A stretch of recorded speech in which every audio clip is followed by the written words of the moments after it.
What's up with this? New week, new packages to unpack to see, well, where we ended up. Yo!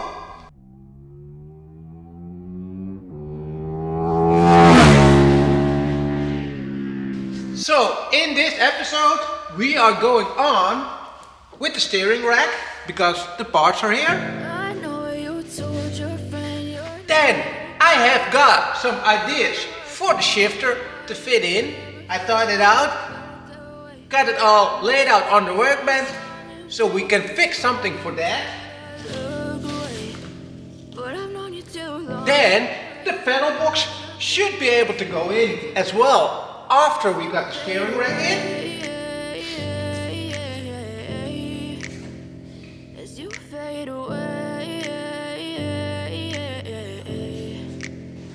Yeah, I'm about to fade away, cause every time I wake up I feel like it's Monday. Something's going wrong with all the chemicals up in my brain. All of a sudden I don't look at that means we then can go off to the engine bay again to fit some other bits and bobs, and hopefully we can go work on the radiator. The way you look at me, I'm such a disgrace. Now let's see what we've got. Hopefully this will fit.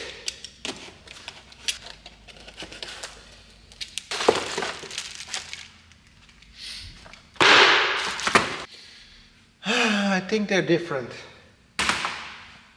This is getting kinda a little bit of complicated. Another different thing, I guess. How many of those are there? How many different steering racks are there? So I've got more Mark IIs in right now, and this one has power steering as well. And look at this. So these are all fine splines, which will fit the new joints that I got. And this one looks the same like that one. But this one looks different. Let me figure out. To be brought into this place, you wanna love me? Well then baby I have a taste. All the highs and the lows, no you'll never be the same. And well, here you can see again, these are not the fine splines. So these are the same like a manual rack, but it's power steering. And with most of the power steerings, they went to the finer splines. So I need the manual rack joints. But I ordered manual rack joints, and these are fine splines as well. So we need to look for another one. It's so crazy. So many different ones. Okay, all different pieces again, and we're finding out more and more that there were at least 3 different types for the steering columns. And they're mixed together, not sure which parts went on which model and when. But there are more types than we thought. So I ordered another piece. We need to wait again for that. So we need to wiggle our mind a little bit and do something else again. I'm thinking of leaving this for a while and go on to the shifter to get that fitted in.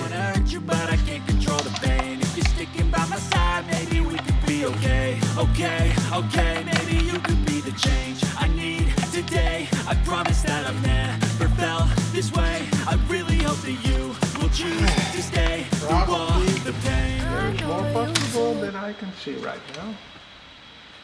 I think this will just come off. Yep. Okay. That's fairly easy. But maybe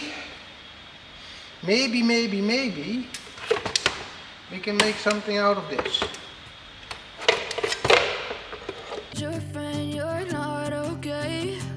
And tell me what's wrong and why you never said you felt that way. And guess you're trying to stay strong and fake a smile until I love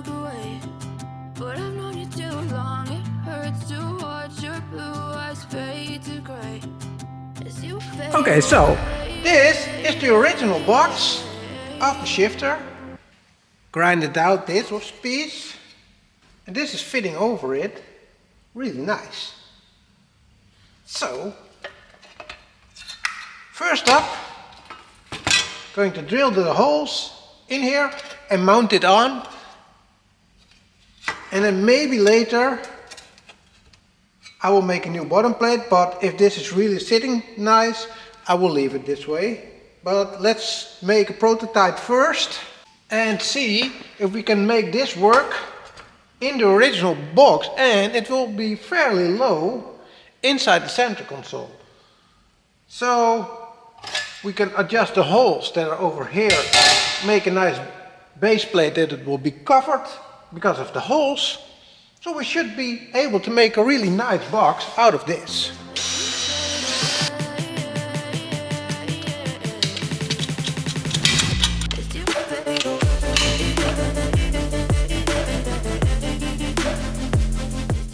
Okay, that is fitting inside the box.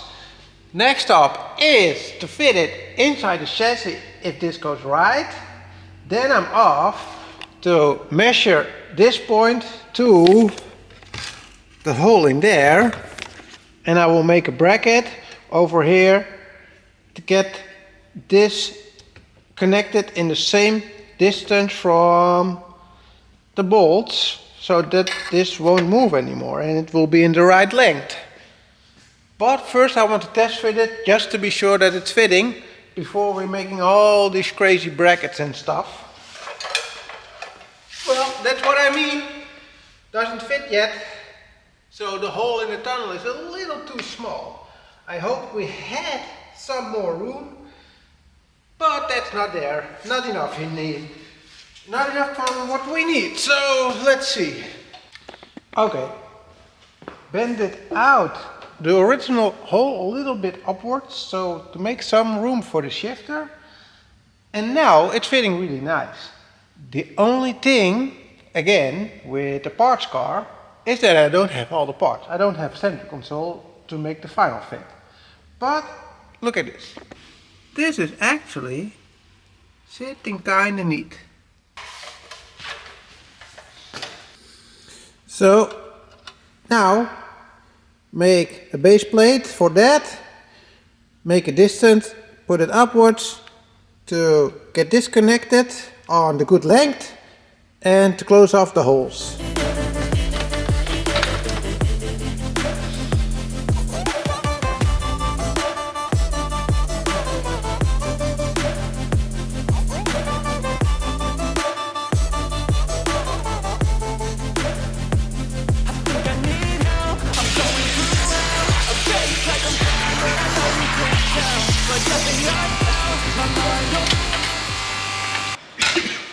So, okay, this is my little prototype, but the difficulty on this is we need to disassemble my complete setup just for a test fitting and then make it for real and the finishing touches. So disassemble it again, put it back together, test it under, and then redo it a couple of times. So engineering takes some time to get it right. And even my test fit, in cardboard it was easy, in steel it is not. I need to make some minor adjustments, all millimeter based, but yeah, it's not working this way yet. So let's adjust some small bits and then take another attempt. Okay, a little test fit a little bit farther down the road. So the bracket is in, the cable is attached, and this should be the same length as where the original hole is compared to the mounting point. So the cable should be on the same tension as original. Now let's see if we can still fit it, because the bracket is really close to the mounting points in the Mark II.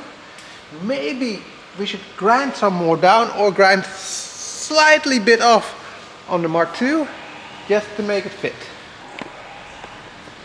So this is fitting like a glove. So there's no crazy overlength, so it's an original mounting point on the gearbox and it's flowing nicely under the chassis. Whoopee-kay! So here it goes. It's coming all the way from here up to there into the original shifter box.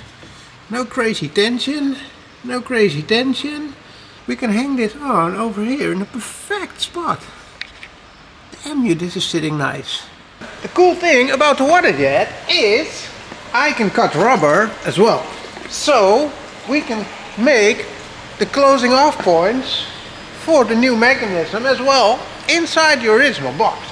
So let's first start with the front frame because I want the front bracket completely done, so we can scrape that off the list, make some rubber brackets to close, to seal off the whole box and tidy up the box.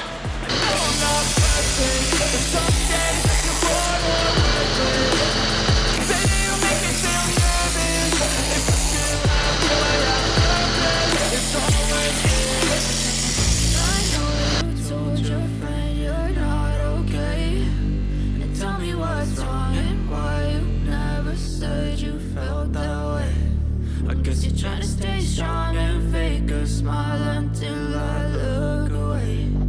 But I've known you too long, it hurts to watch your blue eyes fade. Okay, so that's fitting really nice. Another point, check out of the box. Here. So the shifter, the DSG shifter is prepared, so we can move on to the next project. And that is getting the steering column out and fix the final issue of the steering rack, which turned out to be like Seat Ibiza Mark III sort of steering rack. As it came in, it was steering, so everything was working. But it turned out they just wrenched on an original Mark II steering joint, but that wasn't fitting on the steering rack.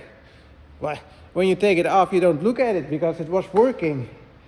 And later on, when I was mounting it back, I was seeing, there's some differences. This doesn't sound right, so we need to weld on the bottom joint again for the correct one, which we figured out in a couple of tries. So let's do that so we can fix or finish another small project. This always makes it really hard when you think you're done and you need to get everything out again.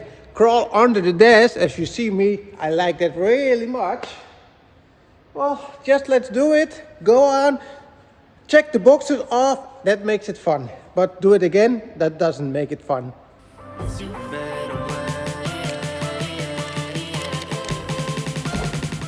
So as a lot of you asked me why I started the way I did with the brake booster, it's the same with the steering column. We got a semi-empty chassis of the Rallye. There are parts with it, but same like the steering rack, nothing is complete, nothing is the correct part. It's just a crazy put together, pushed in filled with parts, and nothing seems to be right. So the point of view was to start with as much Audi parts as we can do to make it a real Resto OEM Plus mod. So that's why we started the viewing point of fitting the brake booster that was with the engine and the ABS unit that's with the engine that will communicate with the computer. So that's maybe throw us off a little bit on the weight of the approach which we would normally do, like take a Mark IV brake cylinder, which we do with the R32 build. And as you've all seen, sometimes that's not the best way. It's a little bit more difficult and you get some challenges. But thank you all for the comments, because I like to discuss all those things. We learn from it and we move on. And everybody learns from it, because now everybody knows that this one is a little bit difficult. Now, okay, here you can see we test fitted a couple of steering joints and we now got the right one. Okay, so yes, the brake booster is in. Maybe we're going to change out some bits later on, but for now I want to go on. I need to mount some more stuff so we can finish up the engine bay and the engine room ready for some electricals and some other bits. This Saturday I'm going to work on the electronics, my first time ever, never done such thing before.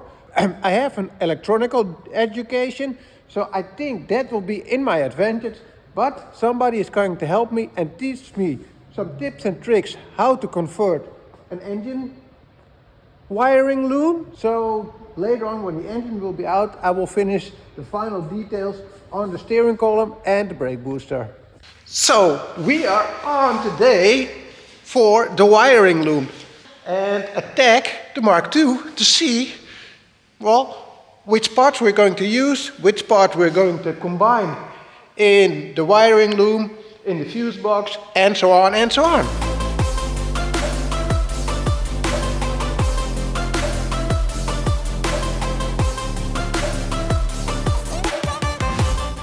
Okay, so luckily we've got some room, and there are a lot of wires to figure out.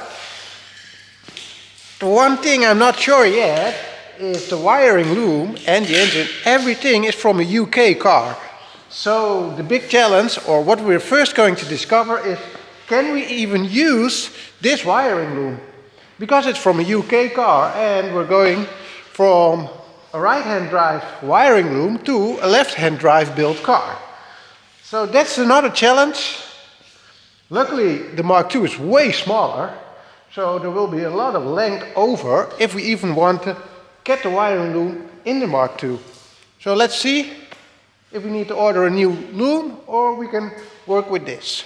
So Nick had the best idea of today. He said to put the clocks in so we can see where the fuse box will be compared to the clock, so we can see if they just switch a couple of cables over for a UK car or did they completely turn around the wiring loom. And for the looks of what we're having right now, the fuse box is still on the left side and the clock's on the right. So that will be in our advantage. So the first things are looking promising to using this wiring loom.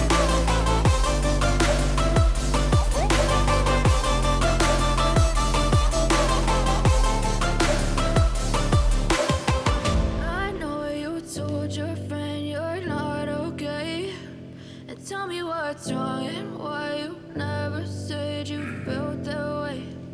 Guess you're trying to stay strong and fake a smile until I look away. But I've known you too long, it hurts to watch your blue eyes fade to gray. How the cars arrived today at the shop. So the next wiring loom. So Nick is going to teach me how to combine these two. We laid out the Audi, got some stuff figured out, got some first tape took off to see how it's all, well, pushed together. Now on to the next. Okay. Hi Nick, what's happening? It's a mess. Holy shit. Italian spaghetti is nothing.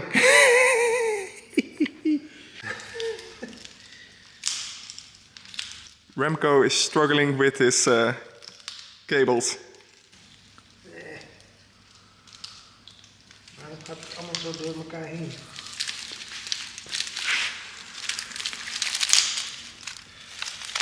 Yeah. Fuck you. Well, that was some crazy stuff. That's all that left of today. And made good progress on new stuff that I learned. And I think I'm a long way on how these car wiring looms work right now. So we made an attack plan, and maybe it's a little bit different than other people would do it, but this is what the customer wants, what we think is cool, and see if we can get so much stuff to work underneath the old school shell with a complete modern techniques all below. So we're going to fit the complete RS3 wiring loom. We're going to thin that out, get rid of all the stuff we don't need in the wiring loom, but we're going to keep as much as possible with the computers, with the controls of the lightnings, of the controls of the external, especially for the dash to work with the engine.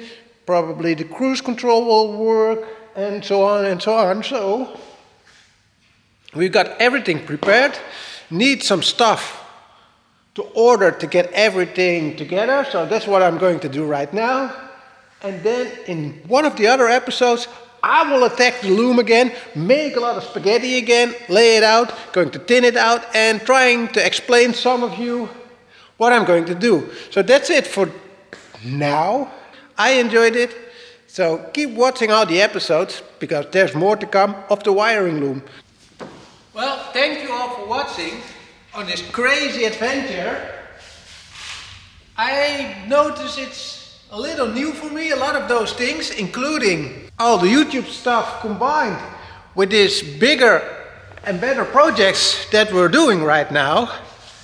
So in the schedule and the workshop flow, I need to change some bits out to get some more flow and hurry up on the bigger projects. But that's up and coming.